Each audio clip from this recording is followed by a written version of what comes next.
And as much as DEI is a topic of conversation in which like we're pushing for the good, excuse me, it also very much is in the news in a sense of there's a backlash around diversity, equity, inclusion. We're Yeah. seeing it in the schools and in certain states in the U.S. as well, right? So um, it's not what's always kind of interesting to me when people raise objections to DEI is like the whole point of the work around diversity, equity, inclusion is not to be polarizing.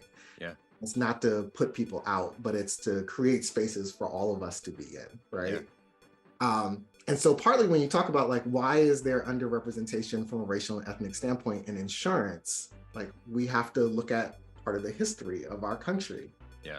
and the damage to trust by financial institutions in communities of color in the US, right? And so you look at practices like redlining and you look at the mortgage crisis, right? And while those are things that have affected many people, not just Black people, they've had a disproportionate impact on the Black community. Yeah. So this whole notion that money is safer in the mattress in somebody's house rather than in a bank is a very real one. And we're not talking about great great great grandparents generation where these things have happened to, right? Like we're talking about grandparents, we're talking about Well, right parents, now.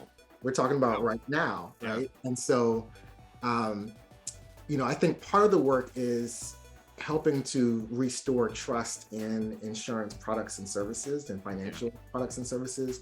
How do we do education? How do we introduce insurance as a career of choice for the Black community earlier on and help to demystify all these different aspects of insurance beyond needing renter's insurance or homeowner's insurance or auto insurance, Yeah. right?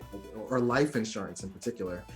There's so much more to us and to our industry. And those are not conversations that are happening at the dinner table, I would say in the American household in general, but certainly not fully in the Black community in the way that it needs to. I'm Omari Jahi Aarons, Executive Director and Chief Operating Officer of the National African American Insurance Association, and this is the future of insurance.